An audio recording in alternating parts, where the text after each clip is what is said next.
దీంట్లో any stages కావచ్చు లేకపోతే టైప్స్ కావచ్చు ఉంటాయంట? దీనిలో సివియారిటీ ఉంటుంది. జీబీఎస్లో ఆల్మోస్ట్ 5 స్టేజెస్ 6 స్టేజెస్ ఉంటాయి. ఏంటంటే నార్మల్గా కొద్దిగా అఫెక్ట్ అయిన వాళ్ళు కొద్దిగా సపోర్ట్తో నడవగలుగుతారు. కాకపోతే సివియర్ స్టేజ్కి వెళ్ళిన వాళ్ళు ఏమవుతుందంటే బెడ్ పైనే ఉండిపోతారు. వాళ్ళు చిన్న వేలు కదిలించలేరు, వాళ్ళ కాలు వేలు కూడా కదిలించలేరు, చెయ్యి వేలు కూడా కదిలించలేరు. అంత సివియర్గా కూడా ఎఫెక్ట్ అవుతుంది. అండ్ ఓన్లీ మనం చెప్పే వినగలుగుతారు, చూడగలుగుతారు, అర్థమవుతుంది, కానీ వాళ్ళు రెస్పాండ్ అవ్వలేరు. ఎందుకంటే మా కండరాలు అన్నింటిలో కూడా పవర్ చాలా తగ్గిపోతుంది. ఇది సివియర్ స్టేజ్. అంటే వాళ్ళు వెంటిలేటర్ పైన వెళ్తారు. ఓకే, ఎందుకంటే మనం గాలి పీల్చుకునేది కూడా కండరమే. ఈ ఛాతికి సంబంధించిన కండరాలు డయాఫ్రమ్ మజిల్స్ అంటారు, అవి కూడా కండరాలే. సో అవి కూడా ఇన్వాల్వ్ అవుతాయి ఈ జబ్బులో.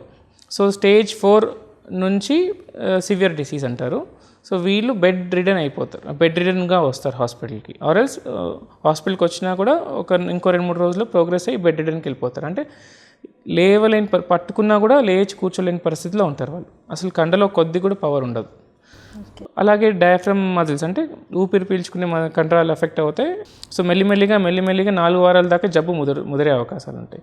సో అది ఏ స్టేజ్ దాకా వెళ్తుంది అనేది అది ఒక్కొక్కరికి డిఫరెంట్. కొంతమంది కొద్దిగా మైల్డ్ ఆర్ మోడరేట్ స్టేజ్ దాకా వెళ్ళి ఆగిపోతారు. కొంతమంది సివియర్గా వెంటిలేటర్ స్టేజ్ దాకా కూడా వెళ్తారు.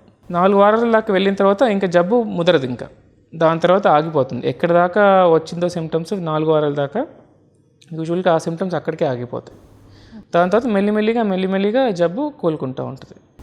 కోలుకోవడానికి యూజువల్గా నెలలు పడుతుంది. అంటే సివియర్ స్టేజ్ వచ్చినాక అది ప్రాణాంతకం అంటారా? 100%. ఇప్పుడు ఎవరైతే ఇప్పుడు రెస్పిరేటరీ మజిల్స్ అంటారు, అంటే ఊపిరి పీల్చుకునే కండరాలు ఎఫెక్ట్ అయ్యే స్టేజ్కి వెళ్తే ఖచ్చితంగా ప్రాణాంతకం. ఎందుకంటే మనకు గాలి ఒక నిమిషం కూడా ఆపలేము. సో ఆ కండరాలు ఎఫెక్ట్ అయినాయి అనుకోండి, మనం గాలి పీల్చుకోవడానికి స్ట్రెంగ్త్ ఉండదు. అప్పుడు గాలి ఆడక మనిషి చనిపోతారు. Okay, so that is life threatening, ప్రాణాంతకం. అలాగే వీటిలో ఏమవుతుందంటే ఆటోనమిక్ నర్వస్ సిస్టమ్ అని మన బీపీని, గుండె హార్ట్ బీట్ని కంట్రోల్ చేసే నరాలు కూడా ఎఫెక్ట్ అవుతాయి. అంటే బీపీ ఒకసారి బాగా విపరీతంగా హై అయిపోవచ్చు, బీపీ ఒకసారి సడన్గా లో అయిపోవచ్చు, అలాగే హార్ట్ రేట్ బాగా ఫాస్ట్గా అయిపోవచ్చు, చాలా లో కూడా అయిపోవచ్చు. సో ఇలా హార్ట్కి సంబంధించిన ఆటోనమిక్ నర్వస్ సిస్టమ్కి సంబంధించిన నరాలు కూడా అఫెక్ట్ అవుతాయి. అప్పుడు కూడా ప్రాణానికి అపాయం ఉంటుంది. సో ఊపిరికి సంబంధించిన కంట్రోల్ ఎఫెక్ట్ అయినా అండ్ హార్ట్కి సంబంధించిన కంట్రోల్ ఎఫెక్ట్ అయినా ఇవి లైఫ్ తీసుకునే అవకాశం ఉంటుంది. యూజువల్గా 100 మందికి జబ్బు వస్తే 10% మోర్టాలిటీ ఉంటుంది. అంటే ఒక 10 మంది చనిపోయే అవకాశం ఉంటుంది ఈ జబ్బు ద్వారా. ఓకే, సో వన్స్ ఫైనల్ స్టేజ్కి వెళ్ళిన తర్వాత కోలుకునే ఛాన్సెస్ ఎంతవరకు ఉంటాయి అంటారు? మరి యూజువల్గా ఈ జబ్బుని సెల్ఫ్ లిమిటింగ్ జబ్బు అంటారు. అంటే యూజువల్గా ఒక లెవెల్ దాకా వెళ్ళాక ఈవెన్ మనకి వెంటిలేటర్ సపోర్ట్ ఉన్నా సరే మనం పేషెంట్ని అడిక్వేట్ సపోర్ట్ ఇవ్వగలిగితే పేషెంట్కి ఎన్ని రోజులు అవసరమైతే అన్ని రోజులు ఇవ్వాల్సి వస్తుంది, తప్పదు.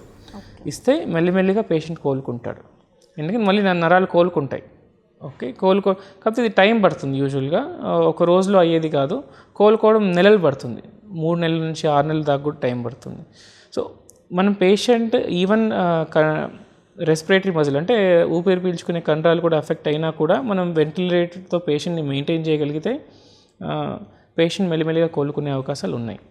ఓకే, సో ఇది ఫైనల్ స్టేజ్ ట్రీట్మెంట్ అంటున్నారు. సో స్టార్టింగ్ స్టేజ్లోనే మనం ఈ లక్షణాలను గుర్తించి వస్తే కనుక ఎలాంటి ప్రయోజనం ఉంటుందంట? అంటే ఒకటి ఏంటంటే ఎర్లీగా మనం సిమ్టమ్స్ని ఐడెంటిఫై చేసుకొని దీన్ని ఎర్లీగా ట్రీట్ చేసుకోగలిగితే డెఫినెట్గా ఒక్కొక్కసారి వెంటిలేటర్ దాకా వెళ్ళే అవకాశం తగ్గుతుంది. ఓకే, దీనికి ట్రీట్మెంట్ ఎలా ఉంటుందంటే పేషెంట్ మైల్డ్ డిసీజ్ ఉన్న వాళ్ళకి ట్రీట్మెంట్ ఏం చేయాల్సిన అవసరం లేదు. సపోర్టివ్గా ట్రీట్మెంట్ చేసి అబ్జర్వేషన్ చేయాలి. ఎంత ఫాస్ట్గా ప్రోగ్రెస్ అవుతున్నారు, ప్రోగ్రెషన్ ఆగిపోయిందా లేదా, ఇది మేము చెక్ చేసుకోవాలి. ఒకవేళ ప్రోగ్రెషన్ ఆగిపోతే భయపడాల్సిన అవసరం ఏమి ఉండదు. కానీ ప్రోగ్రెస్ అవుతుంది అంటే ఇమ్యునోగ్లోబులిన్స్ అని ట్రీట్మెంట్ ఇస్తారు. అంటే ఇంజెక్షన్స్, ఇమ్యునోగ్లోబులిన్స్ అనే ఒక రకమైన ఇంజెక్షన్స్. తర్వాత కోవిడ్లో చేశారు కదా ప్లాస్మా ఫెరెసిస్ అని రక్తం శుద్ధి చేసేది, అది దీనిలో చేస్తారు. ఈ 2 రకాల ట్రీట్మెంట్ దీనిలో చేస్తారు.